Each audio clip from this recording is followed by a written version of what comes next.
आज हम विशेष करके एक खास टॉपिक पर बात करेंगे और ये जो टॉपिक है ये है मन परिवर्तन। जब तक मन परिवर्तन नहीं है, नया जन्म नहीं प्राप्त कर सकते हैं, और जब तक नया जन्म नहीं प्राप्त कर सकते हैं, परमेश्वर के स्वर्ग में जाना नामुमकिन है। तो मन परिवर्तन को जानने से पहले मैं चाहता हूं कि आप वो समय निकालें इस मैसेज को सुनने के लिए जो आप फ्री हों। भागदौड़ में काम करते हुए आप प्लीज इस वीडियो को ना देखें, ना सुने इस मैसेज को। आप समय निकाल के इस संदेश को सुने। तो यहां पर मन परिवर्तन है। मन परिवर्तन में चार बातें पाई जाती हैं। नंबर एक है मसीही कौन है। नंबर दो, मन परिवर्तन का अर्थ क्या है। नंबर तीन, मन परिवर्तन क्यों जरूरी है। और नंबर चार, मन परिवर्तन कैसे होता है। अब देखते हैं मसीही कौन है। मसीह कौन है, इस प्रश्न का उत्तर अलग अलग लोग अलग अलग तरह से देते हैं, और कुछ मैं आपके सामने बात रखना चाहता हूं कि आप उसमें से देख सकते हैं कि कौन सा सही है और कौन सा गलत है। एक मसीही व्यक्ति वो है जो मसीही देश में रहता है। दूसरा, जिसका बपतिस्मा शिशु अवस्था में हो गया है। नंबर तीन, एक उत्तम नैतिक जीवन व्यतीत करने वाला व्यक्ति मसीही है, या मसीह के पीछे चलने का निर्णय लेने वाला मसीही है, या हमेशा बाइबल को पढ़ने वाला मसीही है। एक मसीही परिवार में क्या मतलब जो जन्म लेता है वो मसीही है, या अपने धर्म के प्रति गंभीर रहने वाला मसीही है। अब मसीह शब्द का सही अर्थ बाइबल में हम देखते हैं। प्रेरितों के काम 11 अध्याय का 26 पद को जब हम पढ़ते हैं तो यहां पर लिखा हुआ कि चेले सबसे पहले अंताकिया में मसीही कहलाए। अंताकिया के मसीहियों के लिए प्रारंभिक रूप में किसी शब्द का उपयोग किया गया है। प्रेरितों के काम 11:26 में मसीही शब्द वहां पर है, और मसीही बनने के लिए अंताकिया के जो लोग हैं उनको क्या करना पड़ा। अंताकिया के मसीहियों के ब्यौरे से पता चलता है कि मसीही वह है जो विश्वास के द्वारा मसीह के पास में आते हैं। जो विश्वास के द्वारा मसीह के पास में आते हैं उनका जो परिवर्तन है, उनका परिवर्तन हो जाता है। दिशा परिवर्तन कह सकते हैं, प्रभु की ओर फिरना या मुड़ना, तथा वह यीशु के पीछे चलने वाला बन गया है। यीशु मसीह के पीछे चलने वाला वो बन गया है। और नामधारी मसीह कौन है, अब हम इसके विषय में भी चर्चा कर लेते हैं कि जो नामधारी मसीह कौन है। आज बहुत सारे लोग ऐसे हैं जो अपने पीछे मसीही कहने से बिल्कुल हिचकिचाते नहीं है, और उनका यीशु मसीह के साथ कोई भी किसी प्रकार का व्यक्तिगत संबंध नहीं है। यीशु मसीह ऐसे लोगों को खरी बातें बोलते हैं, उनको सुनाते हैं कि ये हमेशा कलीसिया में तो जाते हैं किंतु परमेश्वर के साथ किसी प्रकार का व्यक्तिगत संबंध स्थापित नहीं है इनका। और मरकुस 7 अध्याय का 6 और 7 पद में हम देखते हैं कि प्रभु यीशु मसीह ने इनके विषय में क्या कहा। यशायाह की किताब से ये वचन उठा करके कहा कि उसने उनसे कहा कि यशायाह ने तुम कपटियों के विषय में बहुत ठीक भविष्यवाणी की है। आज भीड़ तो दिखाई दे रही है, लेकिन क्या वो मन परिवर्तन करके गए हुए हैं? क्या उनका मन परिवर्तन हुआ है? तो लिखा कि ये लोग होठों से तो मेरा आदर करते हैं, लेकिन इनका मन मुझसे बहुत दूर है। ये व्यर्थ मेरी उपासना करते हैं, क्योंकि मनुष्यों की आज्ञाओं को धर्म का उपदेश करके सिखाते हैं। तो यहां पर होठों से भी आराधना करते हैं लोग, होठों से धन्यवाद देते हैं। बाहरी जो रंग रूप है, बाहरी जो फेस है, वो भी ऐसा दिखाई पड़ता है कि ये सच में मसीह है। लेकिन मन के बारे में प्रभु का वचन कहता है कि मन को यहोवा जांचता है, और मन को वो लोग दूर रखते हैं। परमेश्वर के साथ उनका कोई भी किसी प्रकार का रिश्ता नहीं पाया जाता है। ये है। दूसरा क्या है, मन परिवर्तन का अर्थ क्या है। प्रेरितों के काम 26 अध्याय उसका 17 और 18 पद को देखते हैं। मैं तुझे तेरे लोगों से और अन्य जातियों से बचाता रहूंगा। मैं तुझे तेरे लोगों से और अन्य जातियों से बचाता रहूंगा। जो अन्य जाति लोग हैं उनमें से निकल करके जब हम आते हैं तो बहुत सारी पाप की चीजों को लपेट कर लाते हैं और वो लगातार हमारे से चिपकी रहती हैं, जिनके पास मैं अब तुझे इसलिए भेजता हूं कि तू उनकी आंखें खोले। तो जिसकी आंखें खुली नहीं है, जो आज भी अंधकार में जीवन जीते हैं, जिनका मन परिवर्तन नहीं हुआ है, तो उसका परमेश्वर के साथ कोई भी किसी प्रकार का रिश्ता नहीं है। लिखा के तू उनकी आंखें खोले ताकि वे अंधकार से परमेश्वर की ओर फिरे और पापों की क्षमा उन लोगों के साथ जो मसीह यीशु पर विश्वास करने से पवित्र किए गए हैं मिरास पाए। देखिए, फिरने का मतलब बिल्कुल दिशा परिवर्तित हो जाना, मुड़ना, लौटना या फिरना। तो यहां पर लिखा कि परमेश्वर की ओर फिरे और पापों की क्षमा और उन लोगों के साथ जो मुझ पर विश्वास करने से पवित्र किए गए हैं। मतलब विश्वास करने से वो पवित्र किए गए हैं, मतलब मन परिवर्तन करके वो आते हैं। मन परिवर्तन जो है वो परमेश्वर के हाथ का काम नहीं है। मन परिवर्तन स्वयं मनुष्य के, यानी कि जैसे मैं हूं तो मन परिवर्तन मेरा अपना खुद का काम है, मुझे मन का परिवर्तन करना है। मन परिवर्तन की जो परिभाषा है, मन परिवर्तन किसी व्यक्ति के द्वारा परमेश्वर की बुलाहट के प्रत्युत्तर में लौटने का ठोस अनुभव है। ठोस अनुभव है मतलब परमेश्वर ने जिसको बुलाया है, मन परिवर्तन अगर उसका नहीं है तो वो प्रभु का नहीं है, और जिसका मन परिवर्तन हो गया है तो वो परमेश्वर की ओर से बुलाया गया है। वो पक्का सबूत है मन परिवर्तन कि ये परमेश्वर का बुलाया हुआ है, परमेश्वर ने इसको नाम लेकर के बुलाया है। मन परिवर्तन का मतलब है पाप से मन फिराना। प्रभु यीशु मसीह ने प्रचार करना आरंभ किया, मन फिराओ और लौट आओ के तुम्हारे पाप क्षमा कर दिए जाएं, और बदलाहट उसके जीवन में आना, परमेश्वर की ओर लौटना, परमेश्वर की ओर लौटना, मन फिराकर परमेश्वर की ओर लौटना। यह जीवित परमेश्वर की ओर विश्वासपूर्ण वापसी होती है। जीवित परमेश्वर की ओर विश्वासपूर्ण वापसी है और परमेश्वर की ओर से पश्चातापूर्ण वापसी, मन का संपूर्ण परिवर्तन, पापों की मन का संपूर्ण परिवर्तन। जैसे संसार से आए हैं बिल्कुल चेंज हो जाना, बिल्कुल बदल जाना, पापों से क्षमा प्राप्त करने और परमेश्वर के न्याय से बचने का एकमात्र मार्ग है मन परिवर्तन। अगर कोई पाप से बचना चाहता है, पापों की क्षमा प्राप्त करना चाहता है, परमेश्वर के न्याय से बचना चाहता है, तो वो मन परिवर्तन जरूरी है। 1 थिस्सलुनीकियों अध्याय 1 और उसका 9 पद में लिखा है, क्योंकि वे आप ही हमारे विषय में बताते हैं कि तुम्हारे पास हमारा आना कैसा हुआ, तुम त्यों कर मूर्तों से परमेश्वर की ओर फिरे। ध्यान दीजिएगा, बहुत सारे लोग क्या हैं, वो कलीसिया में भी जाते हैं और मूर्तियों के पीछे भी रहते हैं। वो संसार के साथ भी जीवन जीते हैं और परमेश्वर के साथ में भी जीवन जीते हैं। तो वो समझते हैं कि दोनों में कोई फर्क नहीं है, वो आते जाते रहते हैं। लेकिन याद रखिएगा कि यहां पे लिखा हुआ है थिस्सलुनीकियों की कलीसिया में कि तुम क्यों कर मूर्तों से परमेश्वर की ओर फिरे। फिरने का मतलब बिल्कुल चेंज हो जाना, घूम जाना, और ताकि जीवते और सच्चे परमेश्वर की सेवा करो। जीवते परमेश्वर की सेवा करो।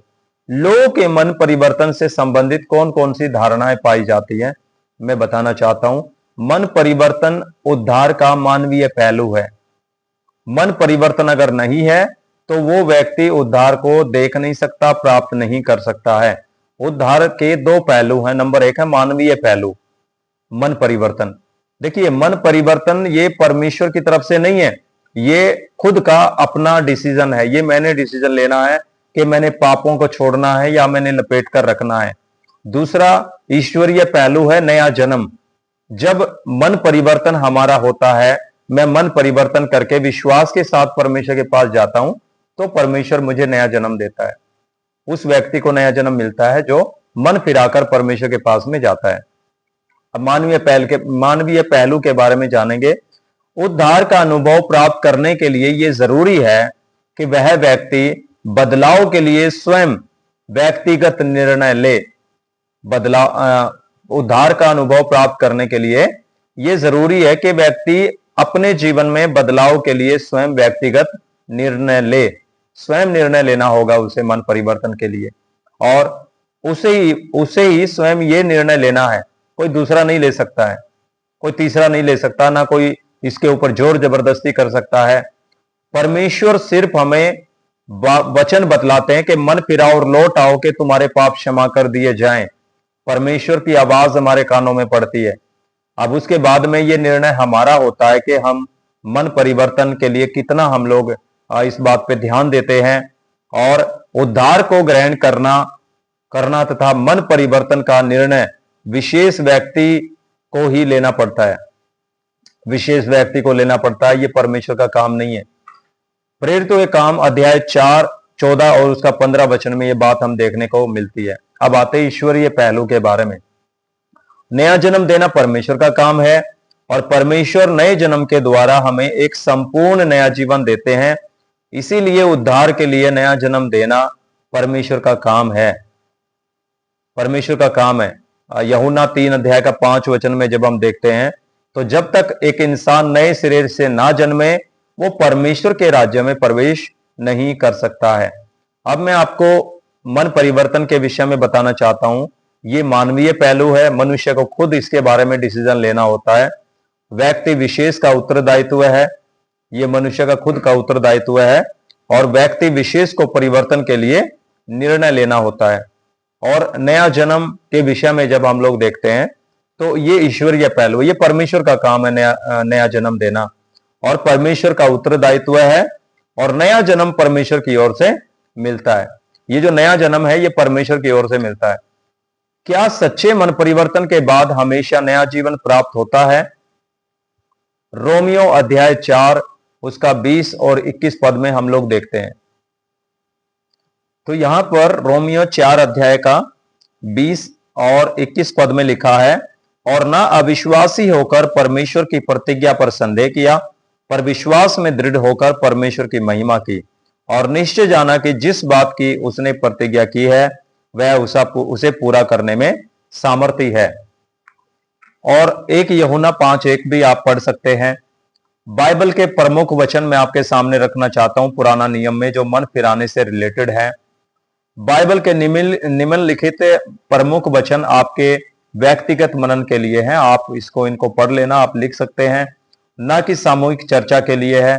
मन परिवर्तन को बेहतर समझने के लिए यह जरूरी है कि आप ये जो वचन है इनकी गहराई को आप अध्ययन कर सकें। पुराना नियम में उद्धार संबंधी वचन लगभग 1050 बार पाया जाता है, और सामान्य रूप से इन शब्दों का अर्थ होता है लौटना, वापस आ जाना, मुड़ना, वापस आना, वापस जाना संबंधित है। इसमें 1 शमूएल 7 अध्याय का 3 वचन में लिखा हुआ है, यशायाह 59 अध्याय का 20 वचन में लिखा हुआ है, यहेजकेल 18 अध्याय का 23 वचन में लिखा है, और यहेजकेल 33 अध्याय 11 से लेकर 16 वचन तक हम इसको देखते हैं।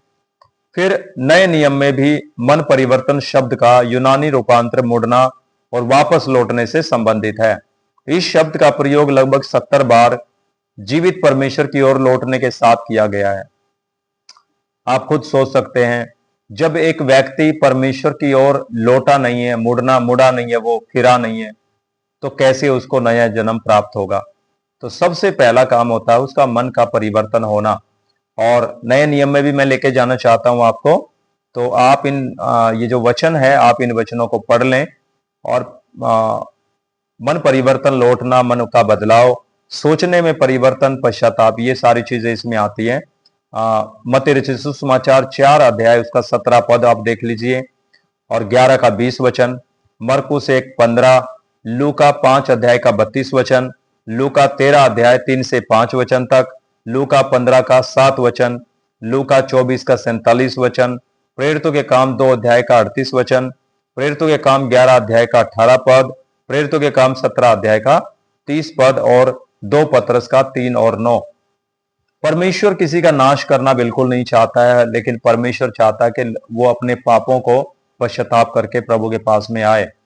अब मन परिवर्तन, वापस लौटना, पीछे मुड़ना मत्ती 18:3 में भी पाया जाता है, लूका 1 अध्याय का 16 और 17, प्रेरितों के काम 3 अध्याय का 19, 11 अध्याय का 21, 14 अध्याय का 15, 15 अध्याय का 3, 26 अध्याय का 18, 26 अध्याय का 20, 2 थिस्सलुनीकियों सॉरी 1 थिस्सलुनीकियों 1 अध्याय का 9 वचन, 2 पतरस, ओके पतरस नहीं है। उसके बाद में निम्नलिखित का संक्षिप्त स्पष्टीकरण हमें देना चाहिए, देखना चाहिए। पश्चाताप नंबर 1, अंगीकार करना, मन परिवर्तन और यीशु को स्वीकार करना और विश्वास करना। ये मन परिवर्तन में ये 5 की 5 चीजें पाई जाती है। दोबारा फिर से आपको बताना चाहता हूं। पश्चाताप, एक व्यक्ति जब पश्चाताप ही नहीं किया तो वो कैसे अंगीकार कर लेगा? अंगीकार नहीं किया है तो मन परिवर्तन कैसे हो जाएगा? और मन परिवर्तन नहीं किया है तो यीशु को स्वीकार कैसे करेगा? और यीशु को स्वीकार ही नहीं किया तो विश्वास कहां से आ जाएगा? तो मन परिवर्तन क्यों जरूरी है? अब ये बात है कि मन परिवर्तन क्यों जरूरी है, तीसरी बात में है। क्योंकि परमेश्वर स्वयं इसका आदेश देते हैं। प्रेरितों के काम 3 अध्याय का 19 पद में हम जब देखते हैं, इसीलिए मन फिराओ और लौट आओ कि तुम्हारे पाप क्षमा कर दिए जाएं, पाप मिटा दिए जाएं, जिससे प्रभु के सम्मुख विश्रांति के दिन आ जाएं। तो परमेश्वर की इच्छा का पालन करने पर लोग क्या अनुभव करेंगे? जब परमेश्वर की इच्छा का पालन करते हैं तो लोग क्या अनुभव करेंगे? यूहन्ना अध्याय 7 और उसका 16 और 17 पद को आप देख सकते हैं। उसके बाद में, क्योंकि लोग पापी हैं और यीशु मसीह के बिना भटक रहे हैं। ऐसा कोई व्यक्ति नहीं है जो खुद अपने आप इतने भले काम करे कि उसे परमेश्वर की मान्यता प्राप्त हो सके।